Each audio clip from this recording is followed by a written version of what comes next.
Do you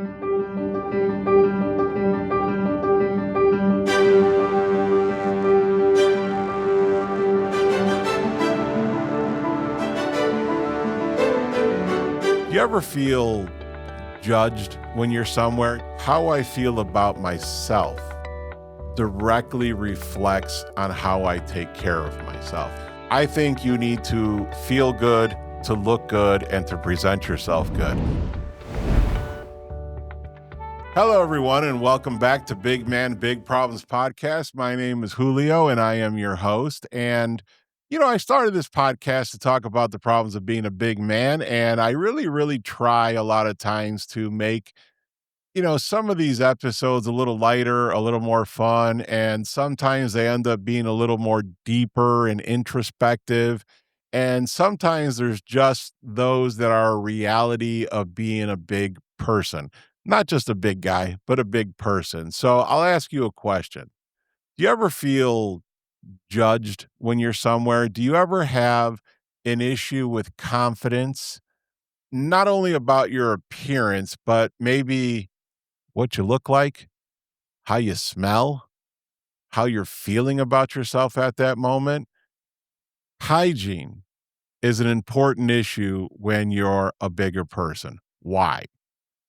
I think there's a few reasons why. Number one, I think people have expectations when they see you. When they first see you, they're going to think maybe a little smelly, maybe a little sweaty, maybe a little lazy, and in some cases, maybe just not as smart. Are these true? Usually not. Are they unfair? Completely unfair. Are they reality? They are reality because we do have issues and we do have things that we have to be concerned about. We have to be concerned about, I don't know, those odd folds. My daughters will call it something like under boob sweat, right? As a guy, you don't know what that is. But if you got a belly, you lift up your belly, you kind of understand what under boob sweat is as far as a guy is concerned. Are you combing your hair? Are you brushing your teeth? Are you wearing cologne, the appropriate amount of cologne? Are your feet sweaty? These are all things we have to be concerned about as big people. And these are things that we worry about when we leave the house. So, if I'm going to speak about this on a personal level, I'm going to tell you that how I feel about myself directly reflects on how I take care of myself. Now, it sounds ironic. I think that most people think, or maybe this is the way others think, and I'm just different, that if you don't feel very good about yourself, that maybe you go out of your way to do things to help you.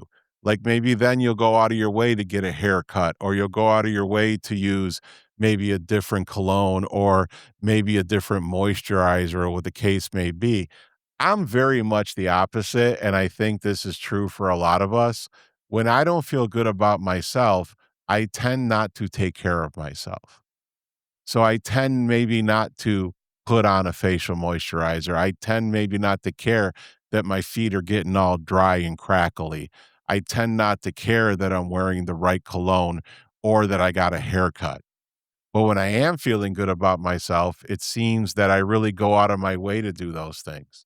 I really go out of my way to feel better, to make sure I'm cleaner, make sure I don't have dry patches, make sure my hair looks nice. So when I leave the house, my appearance is crisp, my skin is glowing, my hair is combed, and I walk out to the world saying, "Hey, I feel good about myself."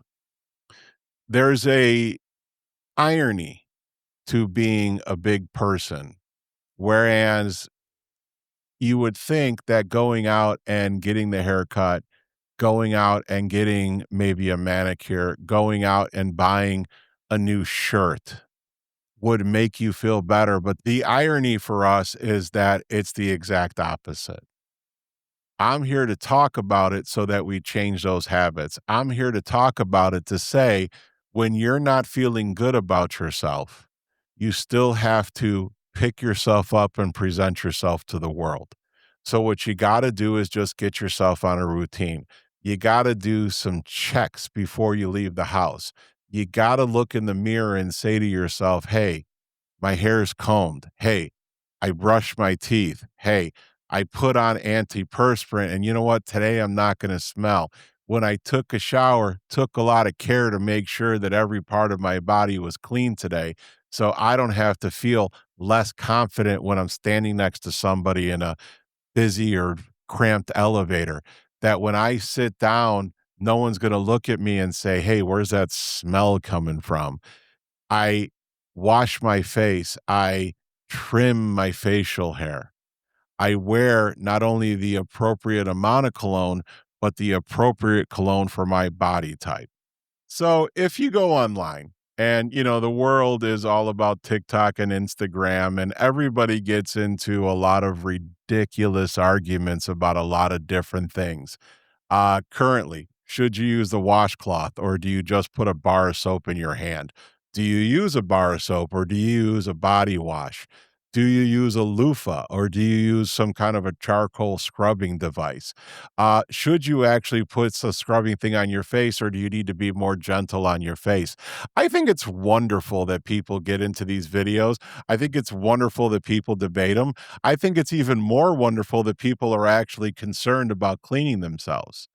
But for some reason, as bigger people, we tend to think that we don't deserve it, that we're not good enough to get into a debate about a washcloth or a bar of soap, that we're not important enough to make sure that we're as clean as everybody else.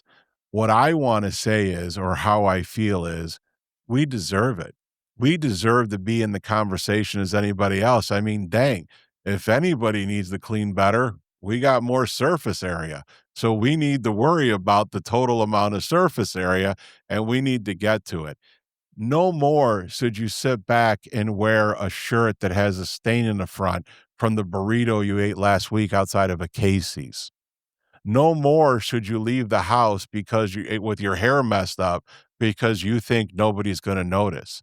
No more should you spend the day without showering or without putting on deodorant because you just think nobody cares enough. The truth is they do. The truth is you should.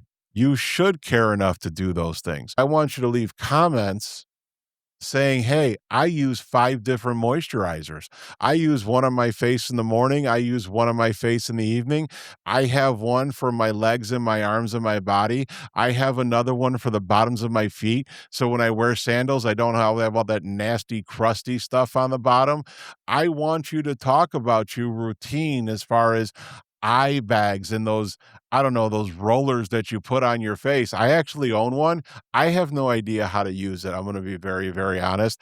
I need to ask my daughter. My daughter treats skincare like it's a religion. And I feel like now at my age, I really need to start doing that as well. I think I'm starting to get a little bit of baggy over here, and I got this weird sunspot over here that I really want to get rid of. And I think the best way to do that is to get a really good suntan to hide it. My daughter would be mortified when she hears this online. The point is, I care. You need to care. You need to get up in the morning and say to yourself, you know what? I deserve to look and feel as good as anybody else. I am a clean person. I am a healthy person. I am a happy person. I want you to stand in front of a mirror and be proud. If I can go back 20 or 30 years and talk to a younger version of myself, this is the story I would give him. I actually said to my wife once, this is God's honest truth. I was leaving the house with a small stain on my shirt. And my wife, knowing who I am, says to me, "Are you really going to leave with that stain on your shirt?" And my response was, "I'm fat. No one's going to care." And she just gave me a look and I turned around and I went and changed my shirt. Because sometimes that's just how we feel. Sometimes we think that's what we deserve, but we don't deserve that. We deserve to love ourselves as much as anyone should love us. Get out there, be clean, be good, find your deodorant, find your cleanser, find your lotion, okay? Get into these silly conversations online of whether or not you should use a washcloth or a loofah and put your input in because you're just like everybody else. So, just to wrap it up, where do I stand on all these debates, right? You guys completely understand where I stand on hygiene. I think you need to feel good, to look good, and to present yourself good. But where do I stand on the washcloth versus just a bar of soap? Personally, I'm a bar of soap guy. Where do I stand as far as do I use a loofah? I don't actually I'm not sure what that is. So I've never actually used one. I've never owned one. I've had over the years a myriad of like those like scrubby brushes. They just hang in the shower. I've never used them. I have been a fan of those charcoal infused type sponges that are exfoliating. I don't know why. They just make me feel kind of cool to use it. I don't know if it helps, but I really feel like an interesting person. And I also do like the small ones that you do for your face. I'm very big on using okay, so if I'm being honest, my mother was an absolute army person when it came to lotion and washing your face. If she saw me once picking my face or picking anything on my body, she would lose her mind. There's a tip for you. Don't pick anything on your face or your body. It just shows up and gets worse. She was also very big on never using soap on your face, so I always use a face wash. And lately, because I'm getting older and I'm getting a little more delicate about my appearance, I do use a face moisturizer, I do use a body moisturizer, and yes, I do use a foot moisturizer because I don't want to look crusty. So at the end of the day, bar of soap, no washcloth, no loofah, but moisturize. So thank you for listening. Please hit the like button. Please hit the subscribe button, and we're going to continue this conversation and we're going to keep going every week.